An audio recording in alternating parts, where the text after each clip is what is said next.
ধর্মপরায়ণতা ও কল্যাণের সাথে স্বভাবের কোমলতা অঙ্গাঙ্গিভাবে জড়িত। যে কোমলতা থেকে বঞ্চিত সে সুস্বভাব ও কল্যাণ থেকে বঞ্চিত।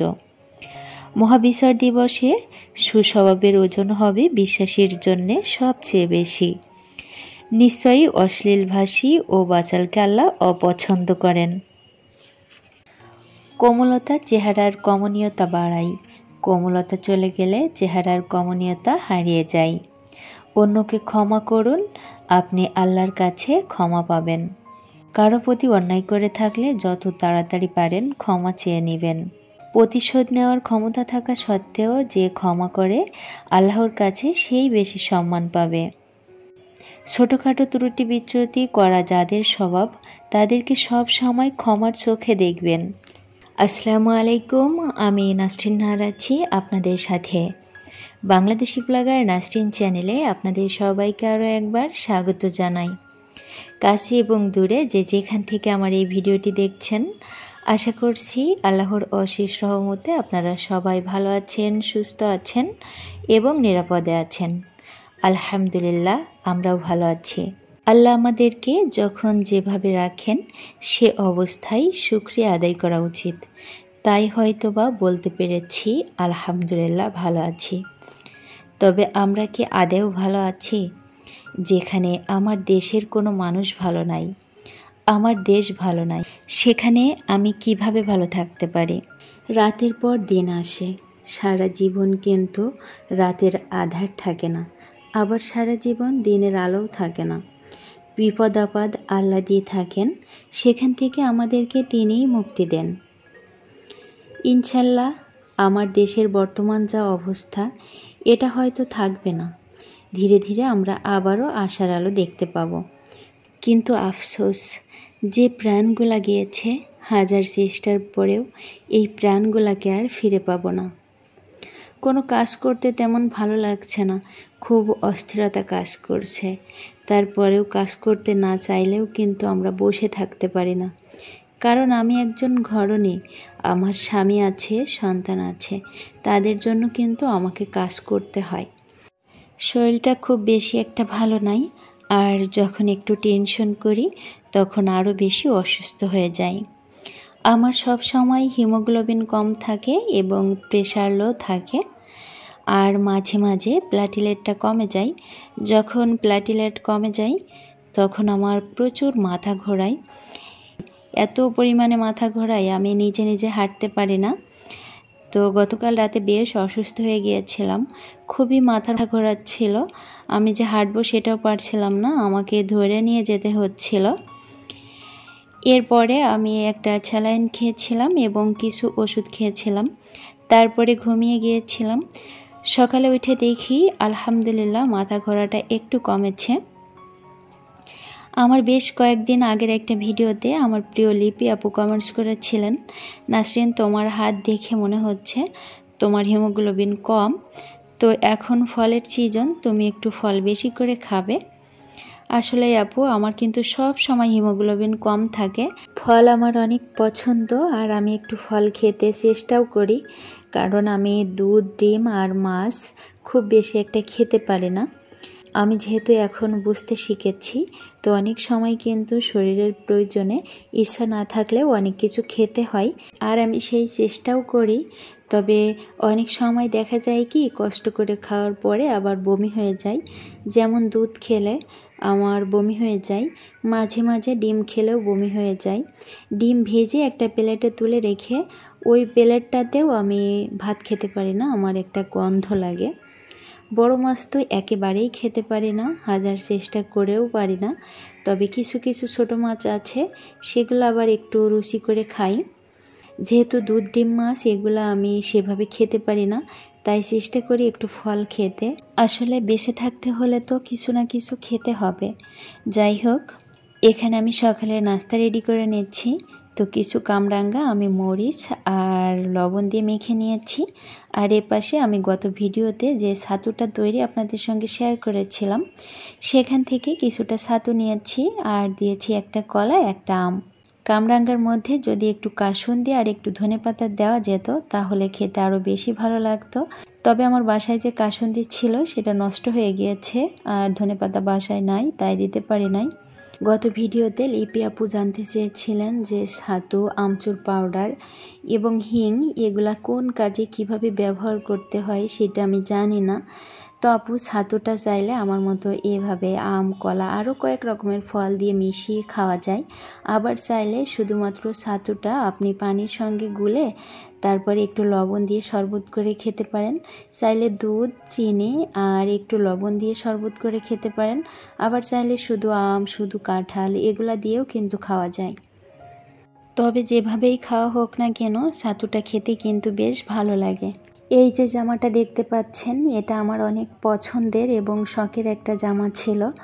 আমি মেবি 3 থেকে 4 দিন পরেছি, তার বেশি পরতে পারি নাই কারণ নষ্ট হয়ে গিয়েছে। জামার মধ্যে ধারালো কিছু চুমকি ছিল আর এটাতে ঘষা লেগে জামার হাতাটা একেবারেই নষ্ট হয়ে গিয়েছে। এই তো জামার হাতার অবস্থা দেখেন কিভাবে নষ্ট হয়েছে। ভেবেছিলাম বাসার মধ্যে কিছুদিন পরব, তবে এটা যতবার ঘষা লাগছে ততবার সুতা উঠে দলা দলা হয়ে যাচ্ছে, তো বাসার মধ্যেও পরা যাচ্ছে না। যার কারণে জামাটাকে ভাবছি কেটে আমি কয়েকটা কুশন বানাবো।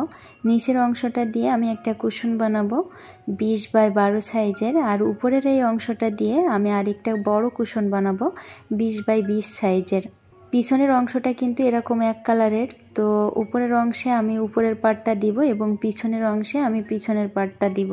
এখানে দেখতে পাচ্ছেন 2 টুকরো লেস, তো একটা লেস থেকে আমি এরকম ছোট ছোট টুকরা করে কয়েকটা কেটেছি।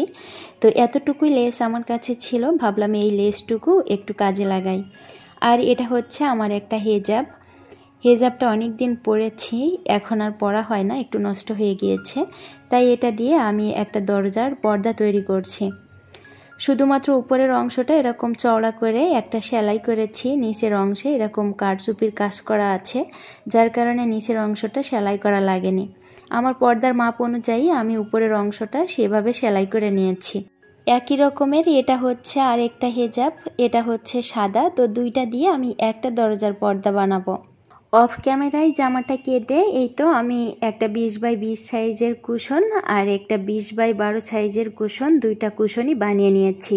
এই কুশনটাতে আমি চেন লাগিয়েছি, আমার কাছে একটাই চেন ছিল এই কালারের, আরও চেন আছে তবে অন্যান্য কালারের, যার কারণে এটাতে আর চেন দেই নাই। এটা আমি এরকম ভাঁজ দিয়ে তারপরে সেলাই করেছি। এর আগের একটা ভিডিওতে আমি কিছু কুশন কভার শেয়ার করেছিলাম, সেখানে বাংলাদেশি ব্লগার মাম রুমা আপু জানতে চেয়েছিলেন কুশন কভারগুলোতে আমি কি চেন দিয়েছি নাকি ভাঁজ দিয়ে সেলাই করেছি, যার কারণে আমি একটু ভালো করে দেখিয়ে দিলাম এবং বলে দিলাম।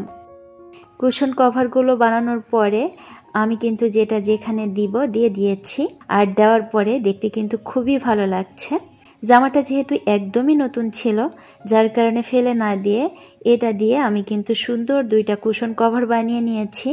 যে কোনো জিনিস যখন নিজে হাতে বানানো হয় সেটা কিন্তু একদম এক্সেপশনাল হয়, সেটা শুধুমাত্র আপনার ঘরে থাকবে, বাকি অন্য কোথাও খুঁজে পাবেন না। এরপর আমি কিন্তু পর্দা দুইটাও লাগিয়ে নিয়েছি, আর এই দরজায় লাগিয়েছি। পর্দা লাগানোর জন্য যে পাইপ দেওয়া থাকে এই দরজায় সেটা দেওয়া নাই, যার কারণে সুতা দিয়ে আমি এভাবে লাগিয়ে নিয়েছি। পর্দা দুইটা দেখতে কিন্তু অনেক বেশি সুন্দর হয়েছে।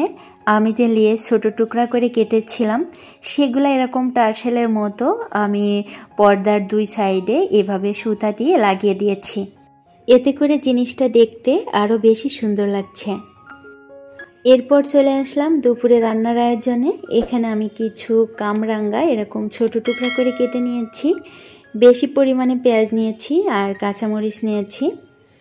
কামরাঙ্গাগুলো কাঁচা ছিল, পাকা কামরাঙ্গা রান্না করলে আবার খুব বেশি একটা ভালো লাগে না। আমি মাছ দিয়ে হাতে মেখে চচ্চড়ি করব। কামরাঙ্গা এভাবে চচ্চড়ি করলে খেতে খুবই ভালো লাগে। এরপর এটার মধ্যে দিয়েছি গোটা জিরা, একটু জিরার গুঁড়াও দিয়েছি, এরপর স্বাদ অনুযায়ী লবণ আর হলুদের গুঁড়া দিয়েছি। এটার মধ্যে কিন্তু রসুন বাটা দিতে হবে। আমি যখন মেখেছিলাম তখন একদমই ভুলে গিয়েছিলাম রসুন বাটা দিতে। রান্না শুরুর আগে আমার মনে পড়েছিল, তখন কিন্তু আমি রসুন বাটা দিয়ে দিয়েছিলাম। সুন্দর করে হাত দিয়ে মেখে নিয়েছি। এখন হাত ধোয়া সামান্য একটু পানি দিব। কামরাঙ্গা সেদ্ধ হতে কিন্তু খুব বেশি একটা সময় লাগে না, যার কারণে খুবই অল্প পরিমাণে পানি দিয়েছি।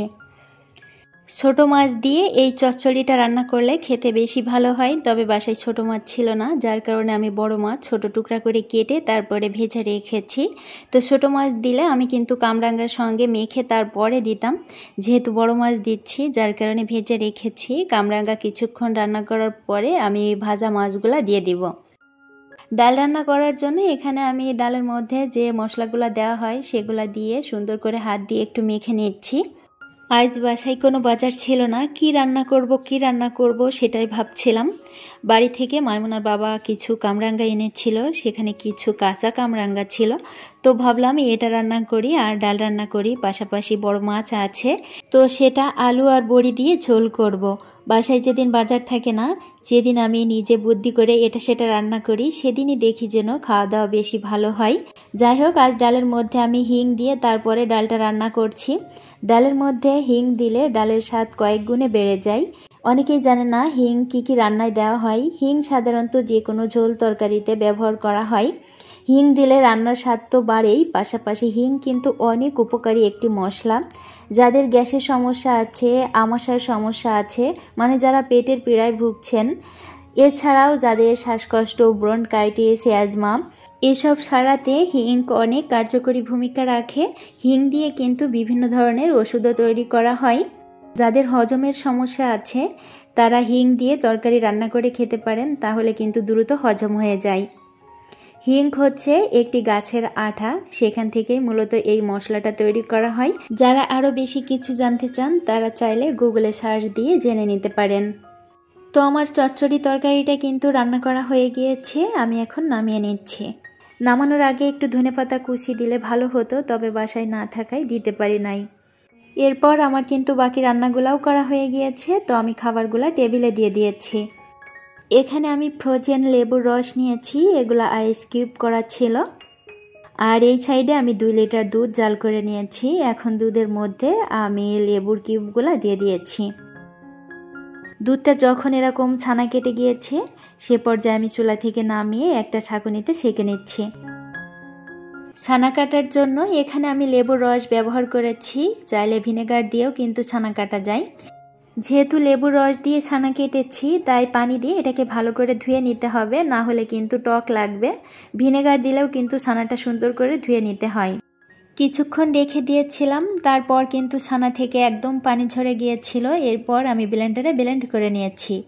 এটা দিয়ে আজ আমি রসগোল্লা তৈরি করব। লেবু দিয়ে যখন ছানা কাটা হয় তখন ছানাটা কিন্তু অনেক বেশি সফট হয় আর মিষ্টিও অনেক ভালো হয়। তো এটার মধ্যে আমি 2 চা চামচের মতো সুজি দিয়েছি। আমি গুড়ের রসগোল্লা বানাবো, তাই এখানে আমি গুড়ের শিরা তৈরি করে নিচ্ছি। 3 কাপ পানির মধ্যে আমি 1 কাপ গুড় দিয়েছি। ফ্লেভারের জন্য দিয়েছি 1 টুকরো দারুচিনি আর 2টা মুখ ফাটানো এলাচ। শিরাটা হতে দিয়ে এখন আমি রসগোল্লাগুলা বানিয়ে নিব। তো প্রথমে আমি ছানাটাকে সুজির সঙ্গে কিছুক্ষণ মথে নিয়েছি। যেহেতু ব্লেন্ডারে ব্লেন্ড করেছি, তাই এটা কিন্তু খুব বেশি মথার প্রয়োজন হয়নি। হাত দিয়ে মথলে কিন্তু অনেকটা সময় লেগে যায়, যার কারণে আমি সব সময় এভাবে ব্লেন্ডারে ব্লেন্ড করে নেই। এখন রসগোল্লাগুলা আমার পছন্দ অনুযায়ী সাইজে বানিয়ে নিব। চাইলে কেউ এর থেকেও বড় করে বানাতে পারেন, আবার চাইলে এর থেকেও ছোট করে বানানো যায়।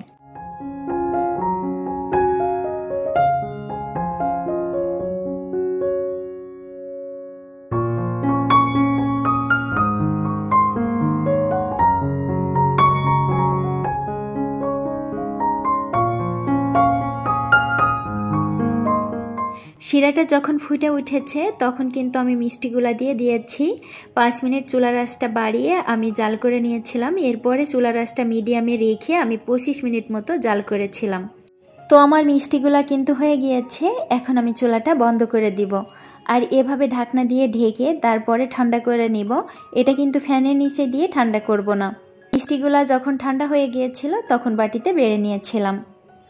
গত ভিডিওতে আপনাদের সঙ্গে শেয়ার করেছিলাম গাছ থেকে মেহেদি পাতা তুলেছি। সেদিন আর বাটতে পারি নাই, যার কারণে আজ বেটেছিলাম। আমার 3 প্রিন্সেস কিন্তু হাতে দিয়েছে, আমিও দিয়েছি। সাউদার হাতে বেশ ভালোই কালার এসেছে, আরও কিছুক্ষণ রাখলে হয়তো আরও ভালো কালার আসতো। গাছের মেহেদি কিন্তু একটু বেশি সময় রাখতে হয়, তবে সেটার আর সময় হয় না। আমার হাতেও কিন্তু খুব ভালো একটা কালার আসেনি। তো আজকের ভিডিও এ পর্যন্তই। সবাই ভালো থাকবেন, সুস্থ থাকবেন এবং নিরাপদে থাকবেন। আমার পরিবারের জন্য দোয়া করবেন। আল্লাহ হাফেজ। আসসালামু আলাইকুম।